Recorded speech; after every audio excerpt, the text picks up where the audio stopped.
과연 우리는 죽고 나서 다시 살아날 수 있을까요?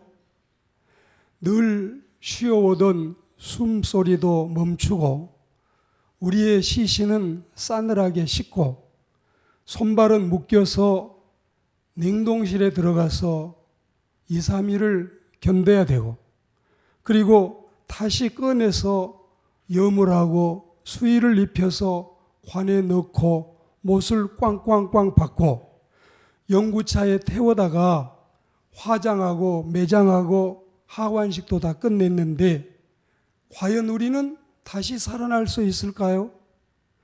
지금보다 더 신령하고 지금보다 더 좋은 영체로 다시 살아날 수 있을까요? 그리고 우리가 영원한 생명을 누릴 수 있을까요? 설마 가당치도 않는 일로 우리가 속고 있는 건 아닐까요? 희대의 사기 사건, 조이팔 사건이나 유병헌 사건을 뺨치고 어떤 다단계도 이보다 더 집합적인 사기 사건은 없었을 터인데 과연 우리는 다시 살 수 있을까요? 우리는 부활할 수 있을까요? 오늘은 이 문제, 죽은 자의 부활 문제를 말씀을 통해 풀어보도록 하겠습니다. 우리나라에는 감나무골, 배남골 같은 마을의 이름이 많습니다. 저는 어려서 와동에 살고 친구는 율동에 살았는데 와동은 기아집 동네이고 율동은 밤골 동네이지만 와동은 참외가 나고 또 모래가 나서 이 외가 여러 사람들이 여름에 즐겨 찾는 기호식품이 되고 율동이라고 하는 데는 우리가 어린 나이에 놀리기를 야 방구 동네 그런 동네도 어디 있느냐 했지만 거기에서는 그 작은 마을에서 국회의원도 3명씩 내고 현재 군수도 나와 있고 여러 가지 그 상황을 보면 이 율산그룹 신선호라고 한 사람이 그 밤골 동네 사람으로 났습니다. 우리가 이 어렸을 때 시골의 이름들을 들어보면은 다 촌스럽고 또한 우리가 생각하기에 웃음이 절로 나는데 예수님 당시에도 무화과 나무 마을과 대추나무 마을이 나란히 인접해 있었습니다. 이 두 마을은 모두가 수도 서울에서 가장 짧은 거리는 1.6km, 조금 더 떨어져 있는 옆 동네는 한 3km 정도 떨어져 있습니다. 참고로 이 거리는 하나님의 선민들이 안식일에 걸어갈 수 있는, 오고 갈 수 있는 허용된 이동 거리였습니다. 이 마을들은 유월절과 초막절과 오순절 같은 3대 절기에 서울로 몰려드는 순례자들이 너무 많아서 성 안에서 숙소를 마련하기 어려울 때에 허가받은 임시 숙소가 이 두 마을에 있어서 서울서 방을 구하지 못한 사람들이 이곳을 자주 이용하기도 했습니다. 우리가 성경에 보시면 예수님도 이 무화과 마을을 잘 알고 계셨고 또 이 대추나무 마을을 익히 알고 계시고 자주 출입하셨습니다. 우리가 마태복음 21장 17절에 근거해 보면 고난받으시기 전에 주로 이 마을을 이용하시고 이 마을에 친구들도 있어서 상경 때면 마을은 늘 예수님의 이용하시는 숙소이기도 했습니다. 아마 짐작컨대 예수님은 1년에 3번씩은 이 절기를 지내기 위해서 1년에 3번씩은 서울에 오셨을 것이고 또 고급 호텔에 이 쉐라톤 엠버서더 이런 데 가시지 않고 지금으로 하자면 수원이나 인천이나 부천 같은 데서 숙식하시는 이런 지경이 되겠습니다. 그러면 이 무화과 마을이 어디인 줄 여러분 아십니까? 바로 본문의 베다니를 말합니다.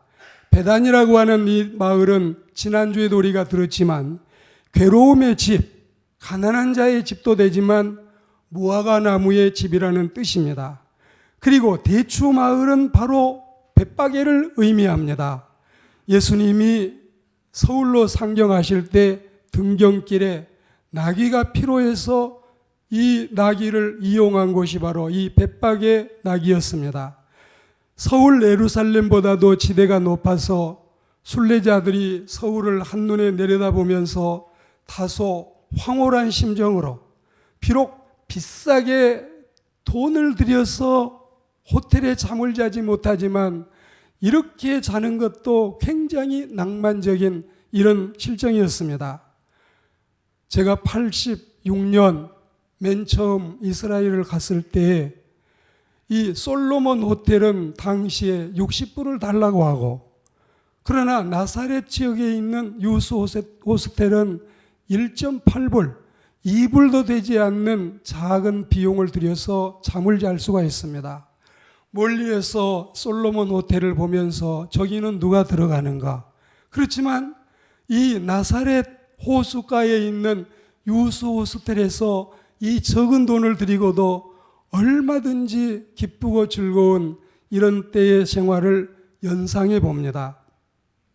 예수님은 이런 베다니에도 벳바게에도 절친한 관계의 사람들이 있었던 것으로 보이고, 한편 베다니에도 예수님을 믿고 따르는 삼남매 가족, 오늘 말씀해 보시면 일찍이 양친 부모님을 여인 것으로 짐작이 되는 나사로와 마르다와 마리아 삼남매가 이 가정에 살고 있었습니다.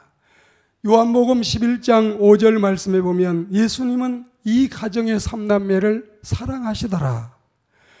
일방적으로 이 삼남매만 예수님을 좋아하고 따르는 것이 아니라 예수님과 쌍방관계를 맺어서 예수님은 나사로를 친구로 생각하시고 우리 친구라고 하는 단어를 사용하셨습니다. 그런데 복되고 행복한 가정에도 불행이 찾아오는 법입니다. 오라버니가 중한 병이 들었습니다.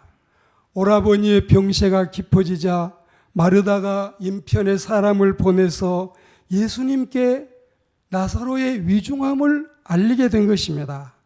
그러나 예수님은 이런 위중하다는 친구의 급한 소식을 듣고도 생명이 경각에 달려있는 촌음을 재촉하는 이런 당사자의 가정은 외면한 것이라도 보이듯이 거기에서 2, 3일을 더 묵으시면서 그 당신이 하시던 일에 열중하고 계셨습니다.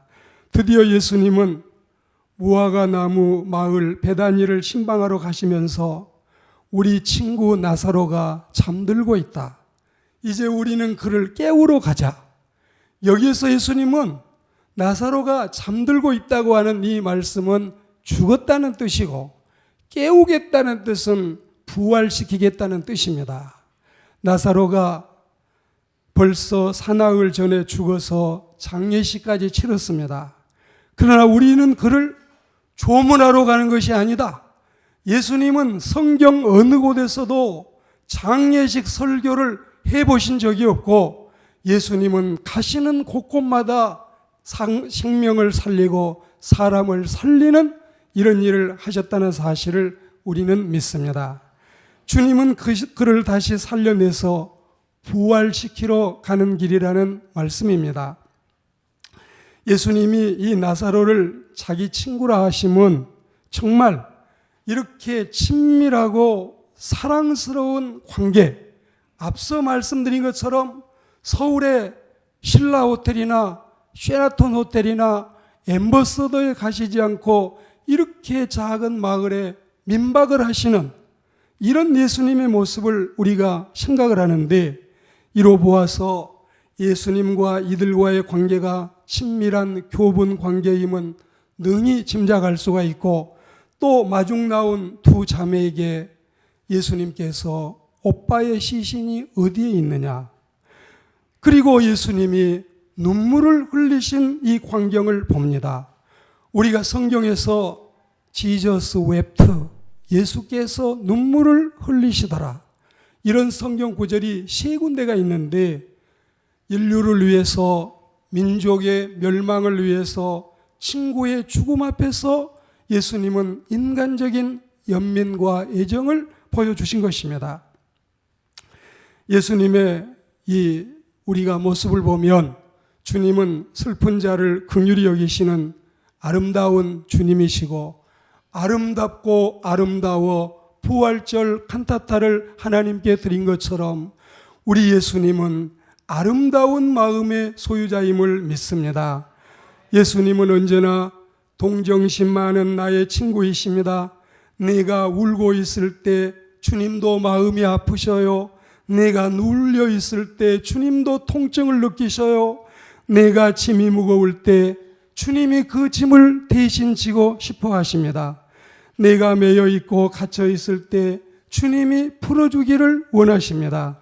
내가 죽음의 공포에 떨고 사망에 잡혀 있을 때 주님은 그 죽음의 사슬을 끊어내는 우리 주님이심을 우리는 의심하지 않고 믿습니다.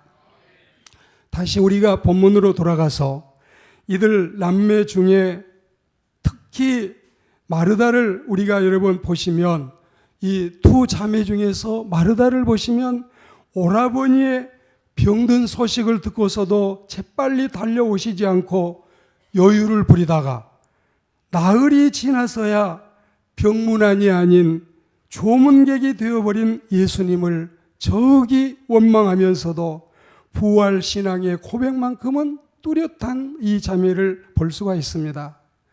예수님, 너무 슬퍼요. 우리 오빠 죽었어요. 주님만 여기 계셨어도 우리 오빠는 아마 안 죽었을 거예요. 그러나 지금이라도 이제라도 뭐 좀 해보셔요. 하나님께 기도하시면 하나님이 응답하실 줄 나는 믿어요. 그래, 맞다. 내 오라버니가 다시 살아나리라.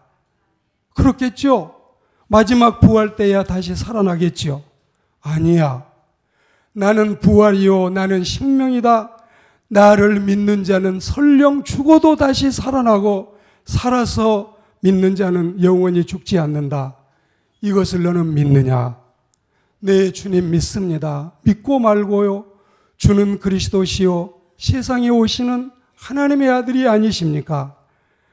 이 신앙 고백은 마태복음 16장 16절에서 3년 동안 예수님께 제자 양육을 받았던 베드로가 했던 고백과 일치합니다. 베드로는 그 많은 기적의 현장에 그 엄청난 다량의 예수님의 설교를 다 소화를 했고, 그리고 예수님과 더불어서 완전히 동숙하고 동박했던, 같이 한솥밥 먹고 한 입을 잠잤던 이 베드로의 입에서 나오는 신앙의 고백과, 베드로가 오늘날 성직자라면 마르다는 한 사람의 평신도 우리와 똑같은 집사님이나 권사님의 신분입니다. 이런 입장에서 사도와 같은 신앙의 고백을 냈기 때문에 많은 주경학자들은 이 여인의 신앙 고백이 베드로보다도 훨씬 더 값어치 있다고 치고 있습니다. 예수님의 제자의 고백보다 평신도의 순수한 신앙의 고백, 주는 그리스도시요 살아계신 하나님의 아들이심을 내가 믿습니다. 그리스도인 여러분, 이 삼남매의 지나온 삶은 힘겨운 삶이었을 겁니다. 그럼에도 불구하고 예수님을 만난 후부터 대소사에 몸을 가리지 않고 공궤와 섬김과 봉사에 힘쓰고, 또 예수님이 한 번씩 찾아오실라 치면은 기꺼이 자기 방을 내주고 있는 음식 없는 음식 다 만들어서 정성을 다해서 주님만 섬겼습니까? 이 무리 군단 한 분대원을 끌고 다니는 예수님에게 얼마나 많은 이 노력과 정성이 필요했겠습니까? 이런 집에도 죽음은 예외가 아니었습니다.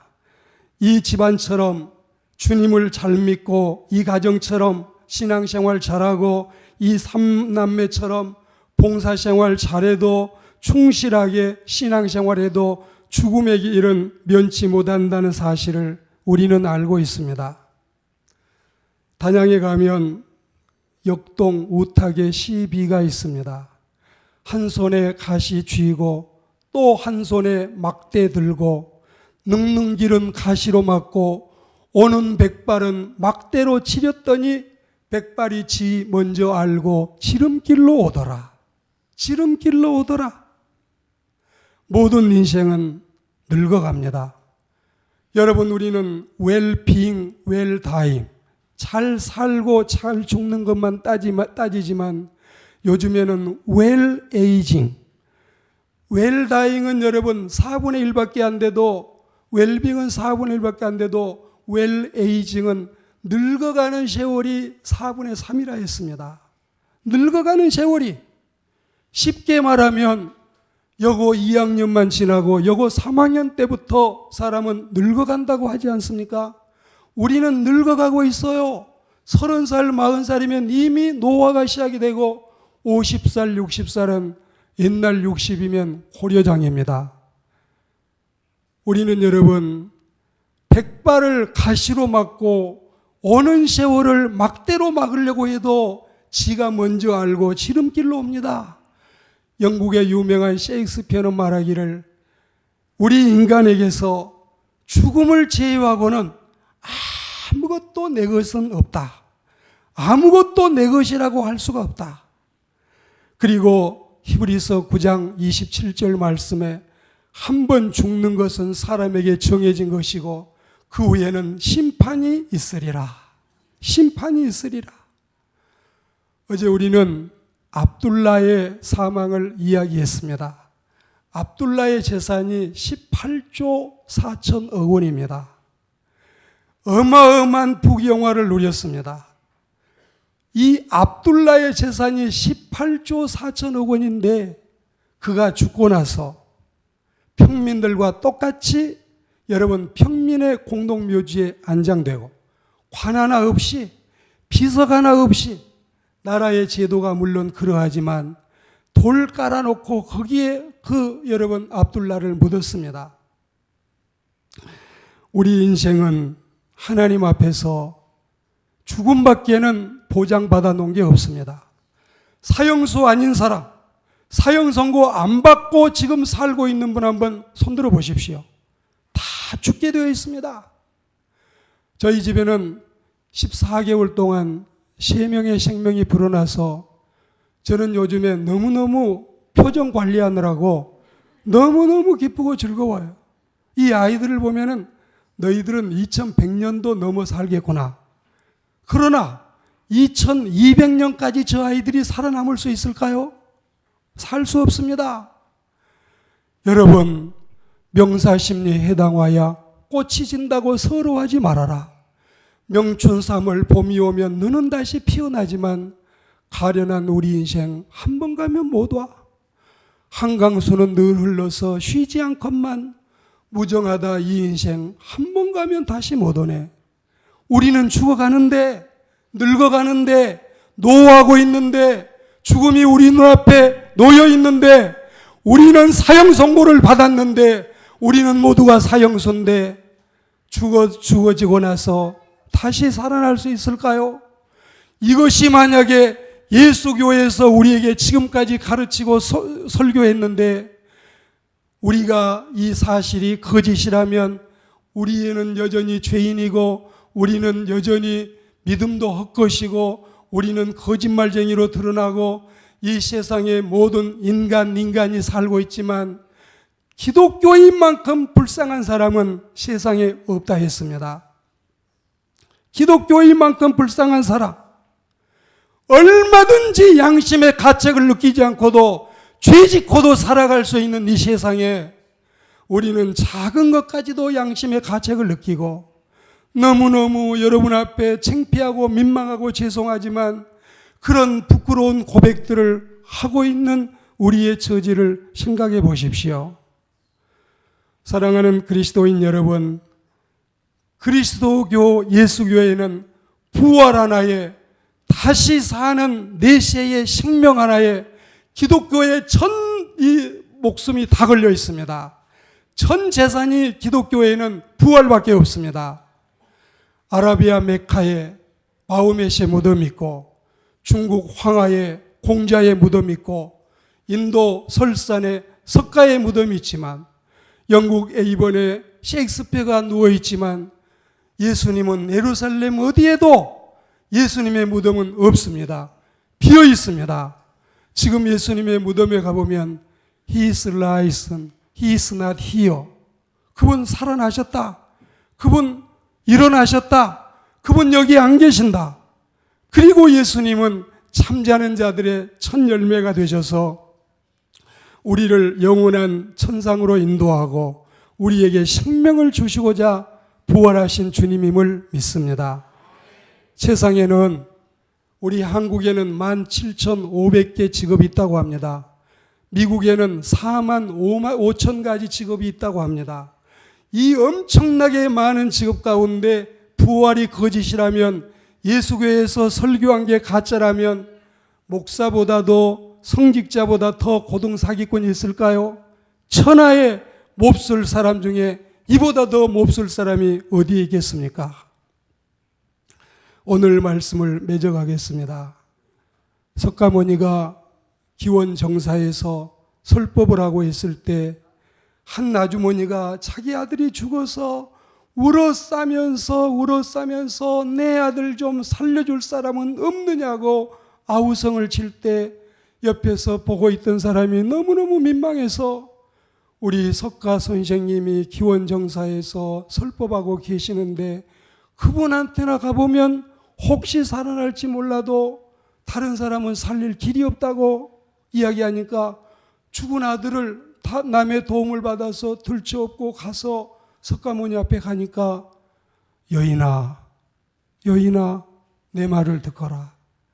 다시 이 아들을 놓고 마을로 내려가서 이 집 저 집을 다니면서 한 번도 이 집에 장례식 치러본 집이 없는 집, 한 번도 이 집에 할아버지나 할머니나 증조부, 고조부 돌아가신 집이 없는 집만 찾아가지고 쌀을 조금씩 얻어서 여러 집을 돌아다녀가지고 그 쌀을 모아가지고 죽을 끓여서 먹으면 죽은 아들 살아난다.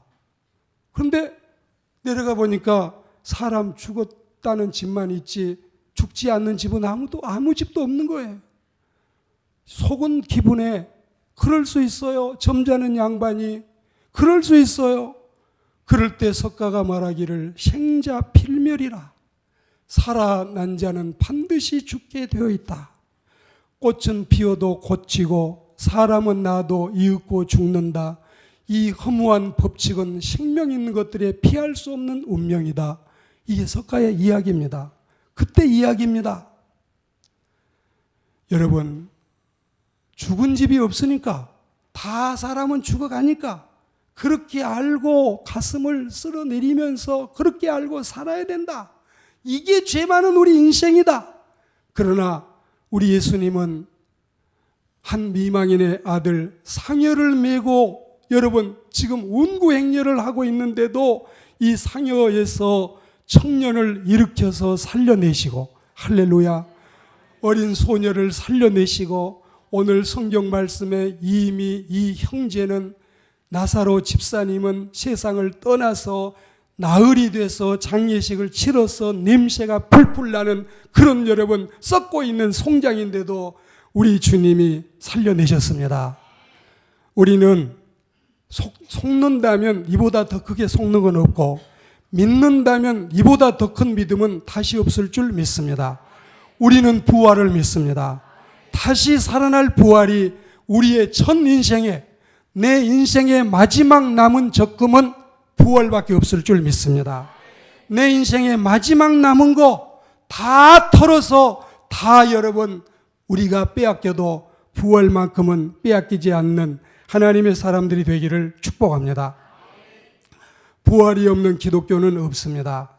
신약 성경 200장 중에 부활에 관한 기사가 100장 속에 들어있습니다.